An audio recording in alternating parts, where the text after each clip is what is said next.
Palerme, hiver 1144. Un silence étrange plane sur la ville.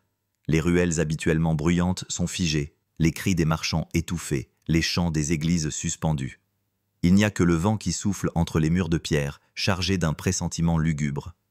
Dans l'aube glaciale, une rumeur court, se propage comme un souffle dans la nuque. Aujourd'hui, la reine accouche, en public. Mais ce n'est pas la joie d'un peuple attendant son futur souverain.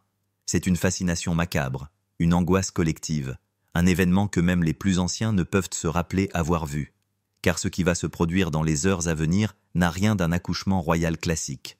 Il s'agit d'une épreuve publique, une humiliation méthodique imposée à une femme de sang impérial. Dans les hauteurs du palais normand, au cœur de la loggia ouverte qui surplombe la cour, on installe des bancs. Des flambeaux, malgré le jour qui se lève, sont disposés tout autour. Des coussins brodés, mais froids comme des dalles funéraires, sont préparés pour une reine.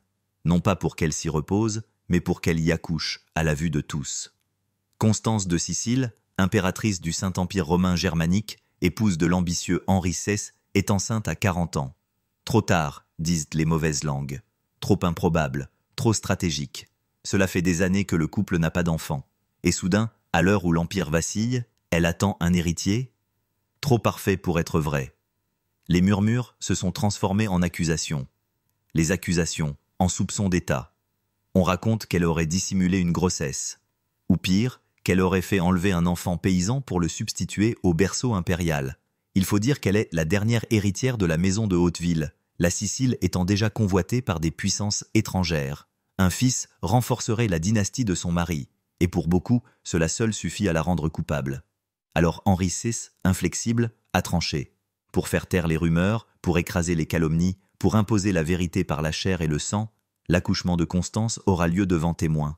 Non pas quelques nobles choisis, non pas une poignée de médecins assermentés, mais une foule, le peuple, les ambassadeurs, les évêques, les notables des grandes familles siciliennes, et même quelques notaires impériaux venus d'Allemagne, tous convoqués pour voir sortir l'enfant du ventre de la reine. Voir, croire, témoigner, le corps d'une femme transformé en preuve judiciaire, le ventre d'une reine transformé en arène de légitimation.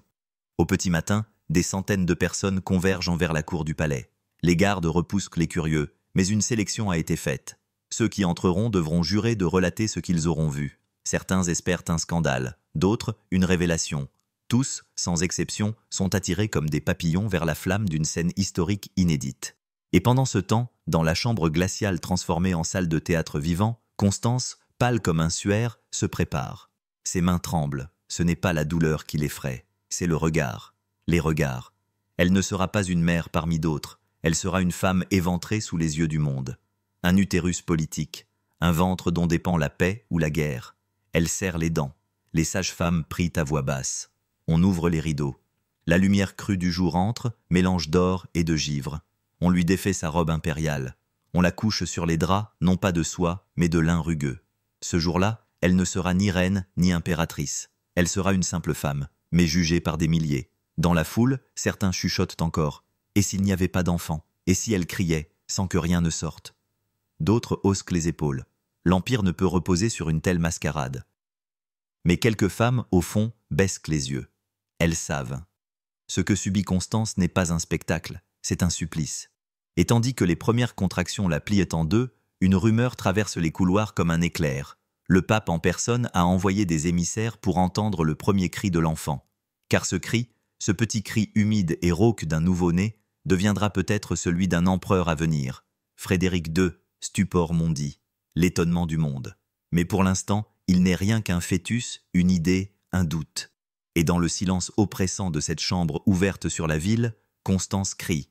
Longtemps avant que Palerme ne retienne son souffle autour d'un accouchement public, Constance de Sicile n'était qu'un nom oublié dans les couloirs d'un palais. Née en 1144, fille posthume du roi Roger II de Sicile, elle arrive au monde dans un royaume déjà privé de son fondateur. Sa naissance ne fait pas l'objet de festivités grandioses.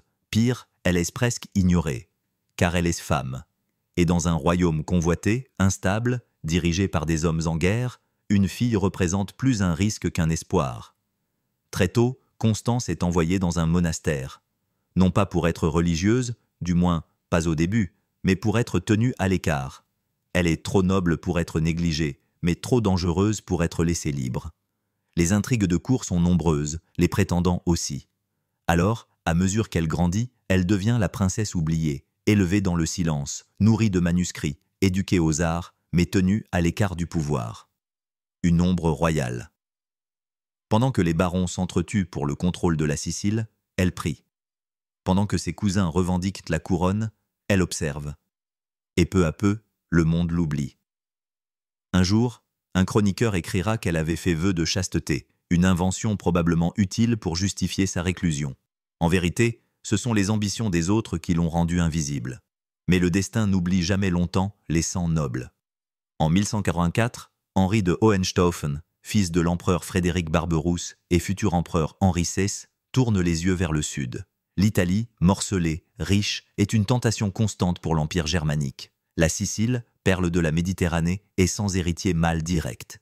Et dans un monastère discret, une femme de 30 ans, célibataire, intelligente, de sang royal, pourrait servir de clé. Le calcul est froid, net, implacable.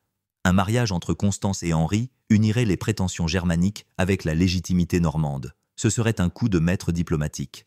Le pape hésite, les barons tremblent, mais le plan avance. Et un an plus tard, en 1186, Constance quitte sa cellule monastique pour porter la couronne d'impératrice.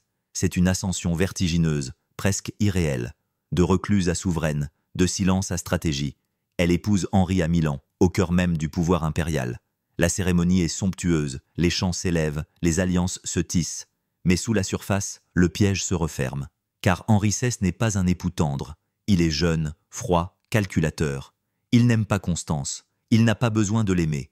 Il a besoin de ce qu'elle incarne, le trône de Sicile.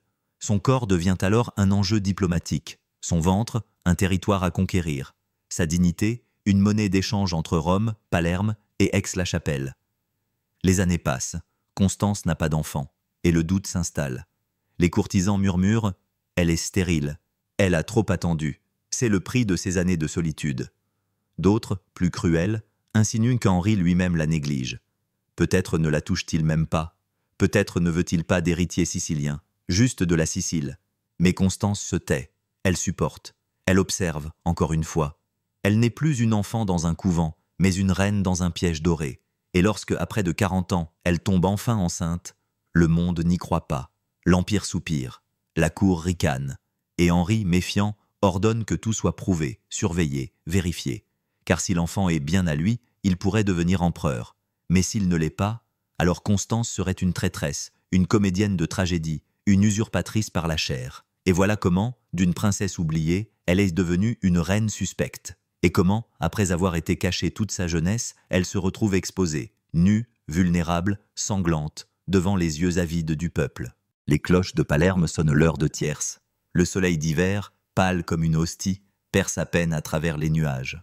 Dans la cour du palais, la foule s'est densifiée, silencieuse. Les murmures ont laissé place à une tension suspendue, presque irréelle. Tous les yeux sont tournés vers l'estrade surélevée, là où, derrière de grands rideaux en velours rouge, une reine est en train d'accoucher. Devant témoins, devant la Sicile, devant Dieu. Dans la pièce glaciale, la respiration de Constance devient haletante. Ses jambes sont tendues, les muscles tétanisés par la douleur. Les sages-femmes s'affairent autour d'elle, leur visage impassible trahissant l'angoisse. Il y a, au centre de cette scène, quelque chose d'inhumain, l'absence totale d'intimité. Aucun repli, aucun refuge. Le corps de la reine est devenu une preuve, une matière à examiner, à certifier. Les rideaux ne sont pas complètement ouverts, mais suffisamment pour qu'un groupe restreint, noble, clerc, médecin, notable, puisse voir. Il y a là le légat du pape, 2 représentants du roi de France, un médecin de la cour impériale et un notaire de la chancellerie impériale, plume à la main, prêt à consigner chaque cri, chaque contraction, chaque goutte de sang. L'empereur Henri, lui, n'est pas là. Il n'a pas besoin d'y être. Son ordre a été clair. Que le monde voie et qu'il croie. Constance, allongée, tente de se concentrer sur la respiration, sur les voix des femmes qui l'entourent. Mais même leurs encouragements ont un goût de théâtre. Chaque mot semble destiné à rassurer non pas elle, mais ceux qui observent. Les premières contractions ont commencé il y a des heures. Des douleurs longues, profondes, qui remontent du bas du dos comme des éclairs. Et à chaque vague, la même pensée. Et s'il n'en sortait rien? Non pas que l'enfant ne soit pas là, elle le sent bouger, elle sait, mais que le corps, sous la pression, refuse de céder. Que l'enfant meure, qu'elle meure, que tout cela finisse en drame. Un silence trop long, un cri manquant, une preuve détruite. La sueur perle à son front, elle serre les draps. Son regard se fixe sur un détail du plafond, une fissure minuscule dans le plâtre, comme si elle pouvait s'y enfuir. Mais elle n'est plus libre, elle n'est plus une femme. Elle est un symbole, une cible, une énigme.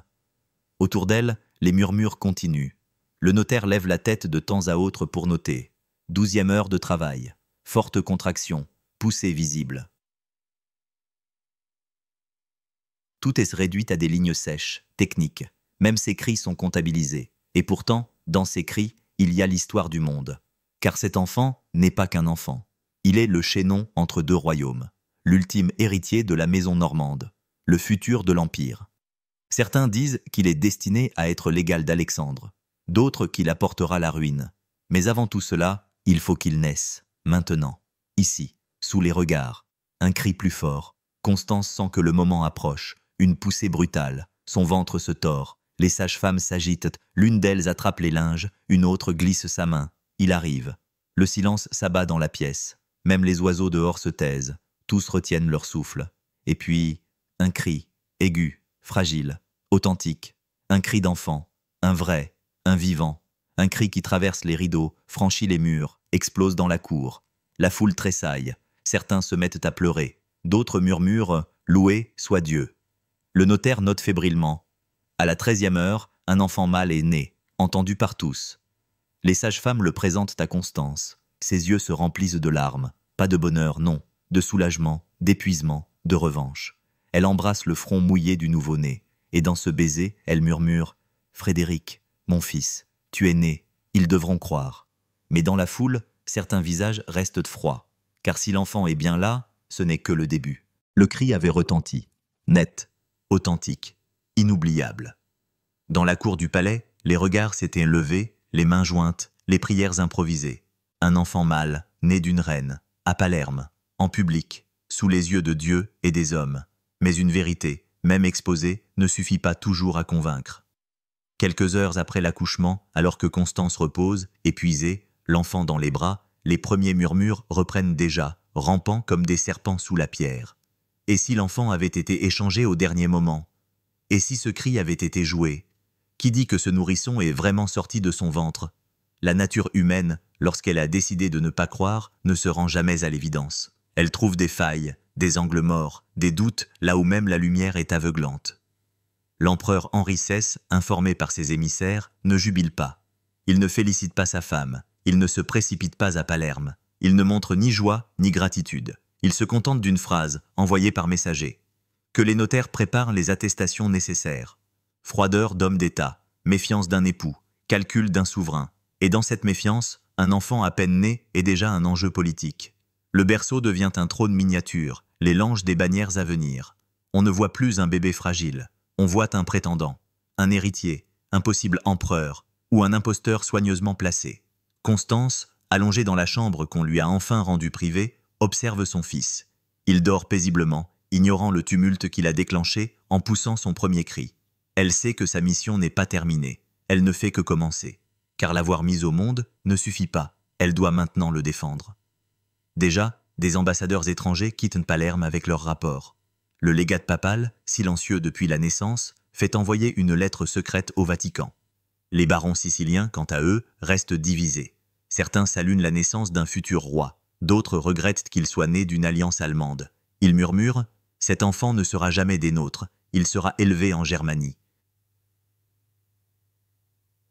Et justement, Henri XVI envoie bientôt ses ordres. L'enfant, nommé Frédéric, doit quitter la Sicile dès que possible. Il veut qu'il soit baptisé dans les terres impériales, éduqué dans la cour de Mayence, entouré de nobles Allemands, loin des intrigues méridionales, loin de sa mère, loin de son peuple. Mais cette fois, Constance ne se tait pas. Elle se lève, malgré ses plaies encore ouvertes. Elle convoque les évêques, les conseillers, les barons siciliens loyaux. Sa voix, longtemps ignorée, tremble encore, mais elle porte. Elle dit « Mon fils est né ici. Il est roi de Sicile avant d'être empereur. Et tant que je vivrai, il ne quittera pas cette terre. » Ce refus, inattendu, fait l'effet d'un choc à la cour impériale. Henri, furieux, menace. Il envoie de nouveaux messagers. Mais Constance s'arc-boute.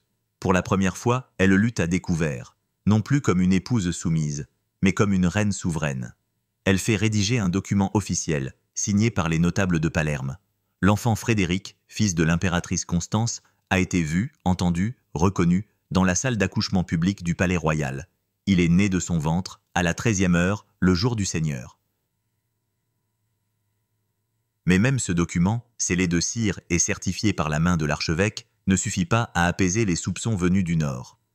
Dans les cours européennes, les chroniqueurs hésitent. Certains relatent la scène avec ferveur. La noble Constance, victime de calomnie, prouva sa vertu par le sang. D'autres, plus perfides, écrivent « Il est aisé de feindre une naissance, même devant témoins ». Et déjà, dans les couloirs de la papauté, une nouvelle intrigue se prépare, car l'enfant Frédéric pourrait, un jour, prétendre à 2 trônes, celui de Sicile et celui de l'Empire romain germanique. Trop de pouvoir entre de trop petites mains, et derrière lui, une mère qui, malgré sa dignité blessée, refuse de s'effacer. Dans les nuits silencieuses de janvier, Constance veille. Elle tient Frédéric contre elle. Elle sait que le danger ne viendra plus des douleurs du corps, mais des lames invisibles de la politique. Et elle se jure, dans un souffle, « Ils ne te prendront pas, ni ton nom, ni ton trône, ni ta vie. » 10. Au cœur de la forteresse de Palerme, une reine ne dort plus. La naissance publique a eu lieu. Le cri a été entendu. Les documents ont été signés. Et pourtant, rien n'a changé. L'enfant reste un doute, une faille dans la forteresse impériale, un enjeu de guerre à venir. Constance le sait. Tant qu'Henri XVI vit, son fils Frédéric ne sera jamais libre, ni dans son nom, ni dans son sang. Car l'empereur ne veut pas d'un roi sicilien. Il veut un successeur impérial, éduqué à la manière germanique, dressé à l'obéissance, séparé de sa mère, de ses racines, de cette île que lui, le Teuton, n'a jamais comprise. Et pourtant, c'est grâce à Constance que le royaume de Sicile est tombé entre ses mains. C'est par son mariage que la couronne a changé de tête. Elle, qu'on traitait d'inutile, de stérile, de spectre politique, s'est transformée en clé de voûte dynastique.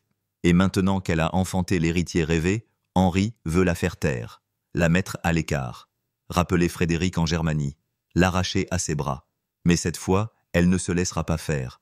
Une femme peut plier longtemps, endurer les silences, les soupçons, les humiliations. Mais quand on menace son enfant, une autre force naît en elle, plus froide, plus déterminée, plus féroce. Et ainsi commence la contre-offensive silencieuse de Constance. Dans le plus grand secret, elle envoie des lettres, d'abord à l'archevêque de Montréal, ensuite au roi d'Aragon, puis au pape Célestin III. Elle rappelle que la Sicile est une terre distincte de l'Empire, qu'elle y détient la couronne par héritage direct et non par mariage, que Frédéric est le fils d'une Sicilienne, née sur le sol sicilien, et qu'en cas de décès de l'empereur, c'est elle, et elle seule, qui doit gouverner en régente. Ces mots, glissés à l'encre noire, voyagent à dos de cheval à travers les montagnes et les mers. Pendant ce temps, Henri, depuis l'Allemagne, multiplie les ordres. Il veut Frédéric à Mayence avant Pâques. Il menace les barons locaux. Il désigne un tuteur allemand. Il prépare déjà le déplacement du pouvoir. Mais une nouvelle inattendue le frappe comme une hache dans le bois. Le pape soutient Constance. Le Vatican reconnaît le droit de la reine à élever son fils en Sicile. Mieux encore, le pape suggère que, compte tenu de l'instabilité impériale, Frédéric soit couronné dès maintenant roi de Sicile, sous la régence de sa mère. Henri entre en fureur. Il envoie des troupes. Mais l'hiver ralentit leur avancée. Et puis, en septembre 1187, le destin frappe plus vite que les armées. Henri VI, en route vers une nouvelle croisade, tombe malade, très malade, fièvre, délire, affaiblissement rapide. En quelques jours, il est à l'article de la mort. À Messine, il murmure des ordres incohérents. Et puis, le silence. Il meurt, à 32 ans, brutalement, soudainement.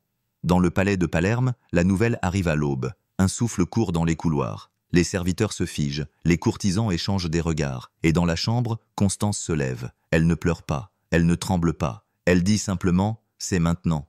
Maintenant, elle doit tout décider.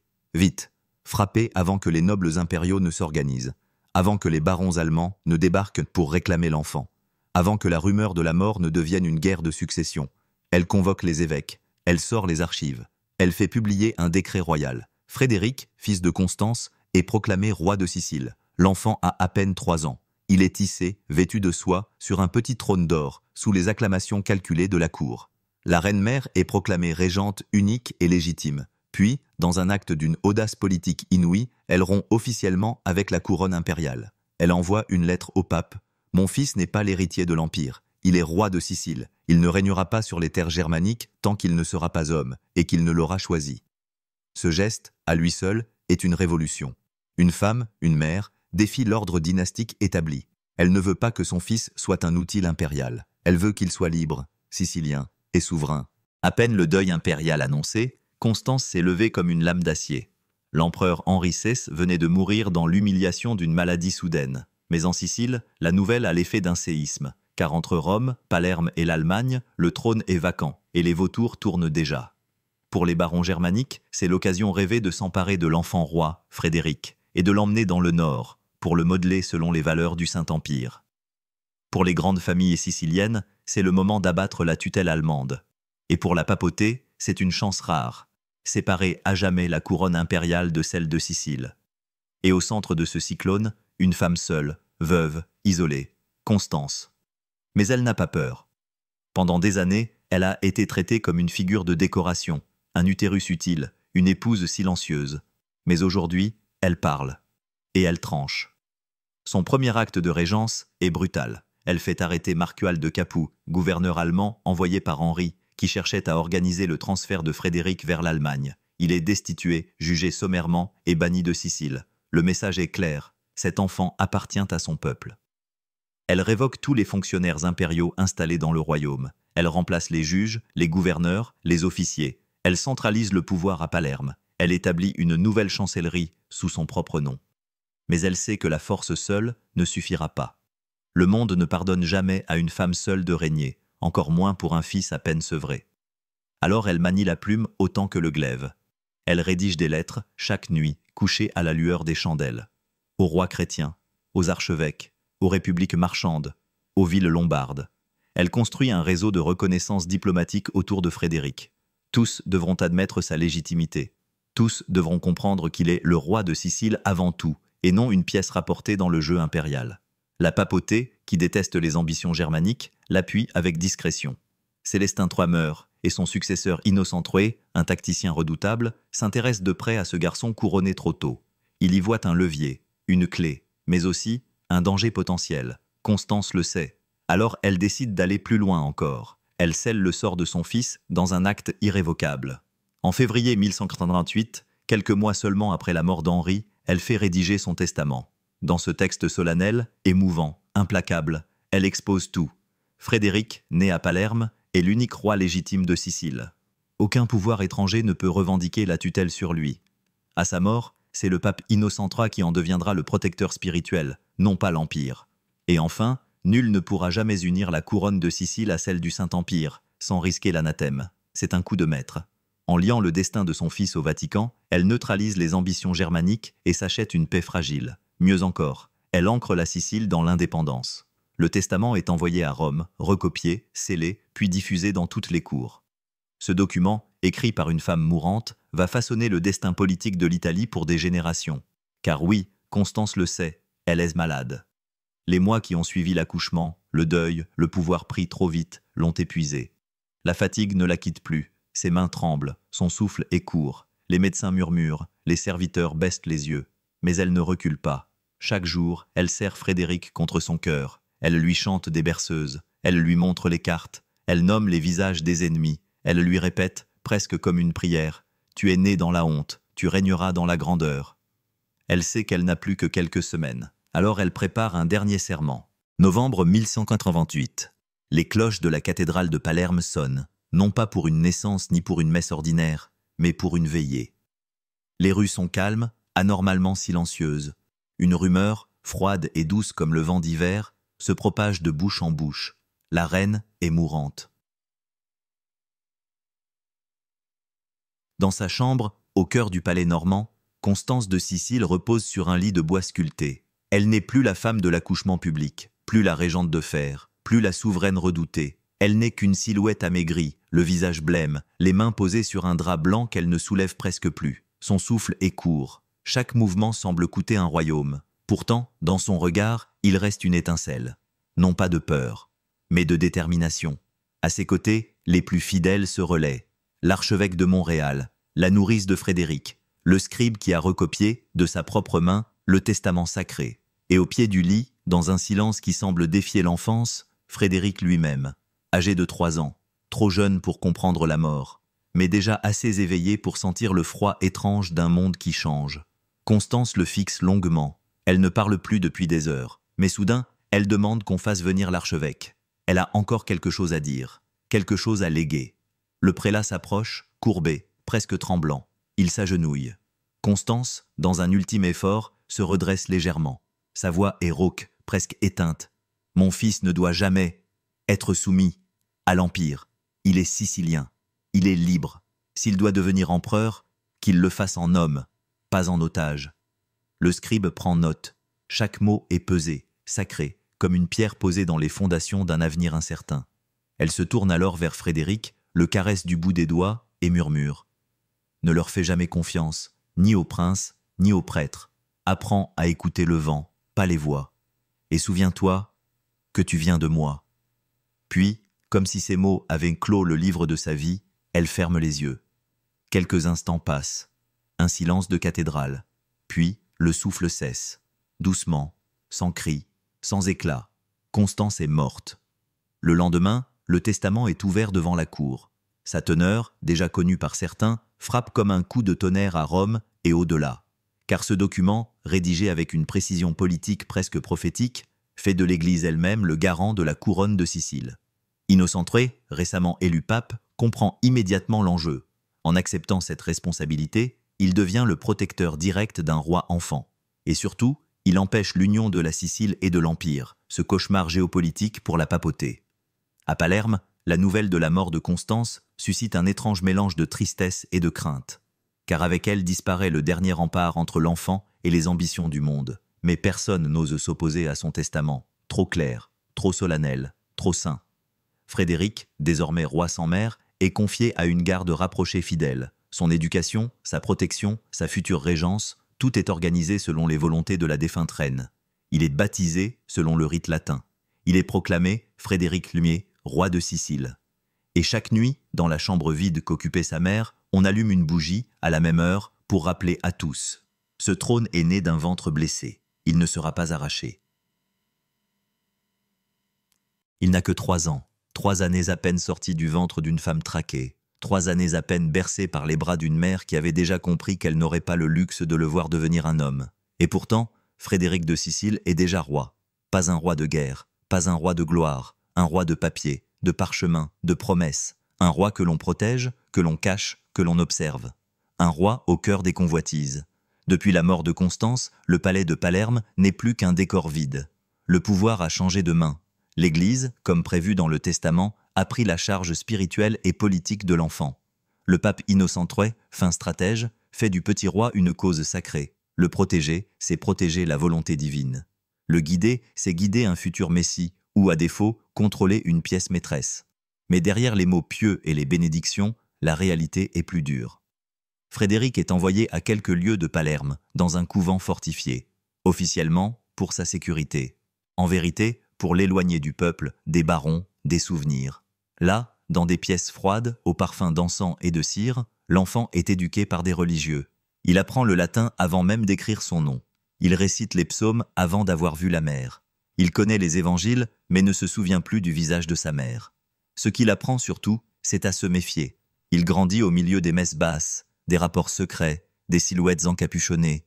Chaque serviteur, chaque moine, chaque page pourrait être un espion, de Rome, de l'Empire, de Naples, de la Sicile. Car tous veulent savoir, que deviendra cet enfant? Se soumettra-t-il? S'élèvera-t-il? Ou disparaîtra-t-il avant même d'avoir grandi? À 7 ans, Frédéric est déjà lucide. Il voit les regards qui glissent sur lui comme sur un trésor piégé. Il entend les disputes derrière les portes closes. Il comprend qu'il est plus précieux mort que libre. Mais il se tait. Il observe, comme le faisait Constance. Le sang ne ment pas. Et pourtant, malgré l'isolement, quelque chose en lui résiste. Une forme d'insolence, d'intelligence aiguë. Il pose des questions que les moines n'aiment pas entendre. Il veut savoir pourquoi il ne peut pas quitter les murs. Pourquoi personne ne parle de son père. Pourquoi on lui interdit de prononcer le nom Constance à voix haute. Alors il cherche, dans les manuscrits, dans les gestes. Et un jour, il tombe sur le testament. Non pas le document officiel scellé d'or, mais une copie manuscrite, oubliée dans un livre de droit canonique. Il ne comprend pas tout, mais il lit son nom. Il lit celui de sa mère. Et cette phrase, écrite en latin tremblant, l'arrête. Que mon fils ne soit jamais la marionnette d'un trône étranger. Il est roi de Sicile, de sang, de sol, de mémoire. À 8 ans, Frédéric comprend que son existence est un combat hérité, un héritage de douleur, de honte exposée, mais aussi d'honneur. Il n'est pas qu'un orphelin royal, il est la dernière volonté d'une femme qui a défié un empire. Cette révélation le transforme. Il commence à refuser certains ordres, à contester les leçons, à se lever la nuit pour lire. Il parle aux gardes, il écoute les servantes, il collecte des fragments de mémoire, il reconstitue son passé comme un archéologue de lui-même. Et dehors, le monde s'agite. L'Empire, après la mort d'Henri XVI, est en guerre de succession. 2 prétendants s'affrontent, Othon de Brunswick, soutenu par le pape, et Philippe de Souabe, frère d'Henri. La Sicile, sous tutelle ecclésiastique, devient un pion, et au centre de ce jeu, Frédéric. Certains le veulent empereur, d'autres veulent l'éliminer, mais lui ne veut rien, encore. Il attend, il apprend, et chaque soir, en secret, il allume une bougie au pied d'une vieille tapisserie représentant une femme couronnée. Il la regarde longuement puis murmure « Mère, je me souviens, même si le monde veut m'oublier ». Année 1208. Un silence féroce tombe sur l'Italie impériale. Philippe de Souabe, prétendant Hohenstaufen au trône du Saint-Empire, vient d'être assassiné. Othon de Brunswick, rival soutenu par le pape, se fait couronner empereur à Aix-la-Chapelle. L'Empire vacille entre faction et trahison. Et dans cette tempête, un nom oublié refait surface, comme un murmure remonté des entrailles de la Méditerranée. Frédéric. Il a à peine 14 ans. Mais il n'est déjà plus l'enfant enfermé dans les monastères. Il est un adolescent affûté comme une lame. Les années d'enfermement, de solitude et d'observation ont fait de lui un esprit exceptionnellement vif, un stratège naissant, un orateur redoutable. Il ne parle pas seulement le latin, mais aussi l'arabe, le grec, le sicilien. Il connaît la Bible, mais aussi l'astronomie, le droit romain, la philosophie antique. Et surtout, il se souvient, chaque mot de sa mère, chaque regard, chaque humiliation inscrite dans le sang de sa naissance. En 1209, alors que l'Église célèbre l'apogée d'Othon IV, Frédéric quitte brusquement la Sicile. Contre l'avis du pape, contre ses tuteurs, contre tous. Il rassemble une troupe modeste, mais fidèle. Des chevaliers siciliens, des barons normands oubliés, des exilés de Naples. Ils sont peu nombreux, mais ils portent un nom, Hohenstaufen, et une flamme, l'orgueil d'une mère bafouée. La marche de Frédéric vers le nord est rapide, presque mystique. Partout où il passe, on murmure. Le fils de Constance revient. Ce n'est pas une menace militaire, c'est un retour d'âme. Le fils de la femme qu'on a forcé à accoucher devant le peuple. Le fils de celle qu'on a traitée comme une menteuse, puis comme une pièce de jeu. Ce fils-là veut récupérer non seulement un trône, mais une mémoire. L'année suivante, Othon IV trahit le pape et attaque la Sicile. Le Vatican, paniqué, retourne sa veste. Innocent III, qui avait autrefois élevé Frédéric comme un fils spirituel, le proclame roi des Romains. Le jeune homme de 16 ans, vêtu de noir, monte à cheval et entame sa conquête impériale. Mais Frédéric n'est pas comme les autres. Il ne cherche pas seulement à régner. Il veut reconstruire un monde à son image. Il fonde une cour multiculturelle à Palerme, où savants arabes, juristes latins, poètes juifs débattent dans le même palais. Il écrit, dicte, traduit. Il émet des lois. Il réforme l'administration. Et partout, il insiste « Je suis roi de Sicile avant d'être empereur ». Cette phrase, pour les princes allemands, est une hérésie. Pour le pape, une inquiétude. Pour Frédéric, un serment de sang. Car derrière chaque décret, chaque geste de pouvoir, il y a le fantôme d'une femme. Constance, toujours là. Il ne prononce presque jamais son nom, mais il fait ériger une statue d'elle à côté du trône. Il interdit qu'on modifie son testament. Il ordonne que chaque nouveau chancelier impérial lise à voix haute le passage. Que mon fils ne soit jamais esclave d'un trône étranger. En 1120, il est enfin couronné empereur du Saint-Empire romain germanique par le pape Honorius III, successeur d'Innocent. Frédéric II, fils de la honte, devient l'homme le plus puissant d'Europe. Il a tout, l'Empire, la Sicile, le respect, la crainte. Mais il ne sourit pas, il n'a pas oublié. En quittant Rome, il retourne brièvement à Palerme. Et là, dans une chapelle discrète du palais normand, il descend seul dans une crypte. Le marbre est froid, l'encens étouffant. Il s'agenouille devant le tombeau de sa mère. Aucune cour, aucun témoin, juste lui, l'enfant qui a survécu à tous les pièges, l'enfant qu'on n'a pas cru. Il pose sa main sur la pierre et murmure « Ils savent maintenant, ils savent que tu disais vrai. » Puis il se relève. Car l'histoire n'est pas finie. L'enfant de l'accouchement public va devenir le cauchemar des papes, des rois, des croisés. Et dans chaque bataille, chaque décret impérial, chaque victoire, il portera une voix muette sur son épaule. On l'appelait le stupor mundi, l'étonnement du monde. Mais derrière les titres et les couronnes, Frédéric II restait, jusqu'à son dernier souffle, le fils d'une femme qu'on avait forcé à accoucher sous les regards. L'enfant de la honte, le roi que personne ne voulait croire. Pendant plus de 30 ans, il régna d'une main de fer et de plume. Il fut empereur du Saint-Empire romain germanique, roi de Sicile, roi de Jérusalem. Il affronta les papes, les barons, les rois de France, les croisés, les fanatiques. Il multiplia les croisades, mais sans jamais prendre l'épée. Il négocia Jérusalem avec les musulmans, là où les armées avaient échoué pendant 2 siècles. Il construisit des palais, des universités, des bibliothèques. Il fit rédiger la Constitution de Melfi, un des premiers codes juridiques laïques d'Europe. Il parla avec des philosophes arabes, protégea les juifs, accueillit les poètes provençaux dans sa cour sicilienne. Un homme du futur, prisonnier du Moyen-Âge. Mais il n'oublia jamais ses origines.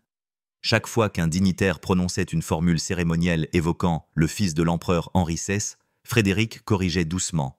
Fils de Constance, reine de Sicile. Ce n'était pas un caprice, c'était une restitution. Car si l'histoire a longtemps voulu l'écrire comme un empereur éclairé, c'est avant tout dans la douleur d'une femme qu'il est né. Pas dans une chambre royale, mais dans une loggia ouverte au vent. Pas dans la joie, mais sous la contrainte. Pas sous la bénédiction des anges, mais sous le jugement des hommes. Frédéric, lui, n'a jamais pardonné cette honte imposée à sa mère, et il a passé sa vie à lui rendre justice par la grandeur. À Palerme, il fit restaurer la crypte où Constance repose. Il fit graver sur sa tombe, en lettres d'or. Ici repose Constance de Hauteville, reine de Sicile, mère de Frédéric. Elle enfanta la vérité sous le regard des sceptiques. Il fit écrire l'histoire de sa naissance dans les chroniques officielles, pas pour flatter son mythe, mais pour montrer la cruauté du doute. Il ordonna que les futurs rois n'exigent plus jamais un accouchement public. Nulle femme ne doit souffrir ce que ma mère a enduré. Mais même les empereurs ne sont pas éternels. En 1250, Frédéric II meurt, dans le silence d'un camp retranché, entouré de quelques fidèles. Il a perdu des batailles, mais jamais son identité. Il aura été le seul souverain médiéval à régner sur 3 royaumes, parler 9 langues, et oser défier 3 papes sans jamais s'agenouiller.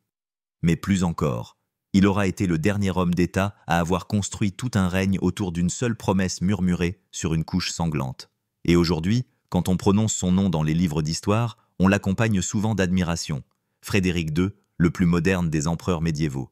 Mais au fond des archives, entre 2 phrases oubliées, il reste un souvenir, plus ancien, plus vrai, plus intime. Celui d'un petit garçon accroupi devant une pierre froide, chuchotant à une mère morte. Ils ont douté de toi. Moi, je suis la preuve que tu disais vrai. Ma si, hein.